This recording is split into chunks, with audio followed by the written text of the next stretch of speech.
मग पार्थ पवार असेल की आता मी महेश पाटलाचं मुंबई आयुक्त सहआयुक्ताचा जो मुद्दा मांडला त्या पद्धतीचं चित्र आपण पाहतो. कामकाजाला सुरुवात झाल्यानंतर वरिष्ठ मंत्री किंवा कॅबिनेट मंत्रीच सभागृहात उपस्थित नाहीत आज. यांना विधिमंडळाचं कामकाज जे आहे त्याचं सारस्व या सरकारला नाही. सगळे आपल्या सेटिंगमध्ये लागले राहतात आणि त्याच्यामुळे विधिमंडळाचा जो दर्जा होता महाराष्ट्राचा या सरकारने घालवलेला आहे असं म्हटलं तर वावगं ठरणार. दिल्लीमध्ये जे शेतकऱ्यांसाठी सहायता निधी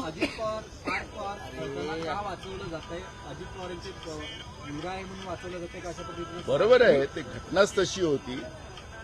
जी अमेडिया कंपनी आहे त्याचे जे प्रमुख आहे त्यांना त्याच्यातून वगळणं याचाच अर्थ हे सर्रास सरकार आपल्या माणसाला घोटाळ्यामध्ये वाचवते हे त्याच्यातून स्पष्ट होते आणि म्हणून न्यायालयाच्या निदर्शनास आल्यानंतर न्यायालयाने त्या पद्धतीची भूमिका घेतलेली. विरोधक का गप्प आहे सर? विरोधक का गप्प असं प्रश्न विचारला. आज चर्चा आहे ना.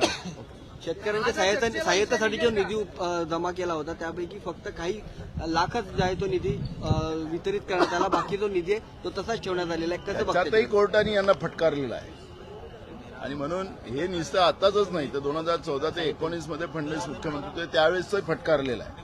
त्यामुळे हे खोटारड आहे. शेतकरी विरोधी सरकार महाराष्ट्रामध्ये आहे, देशामध्ये. गेल्या 11 वर्षात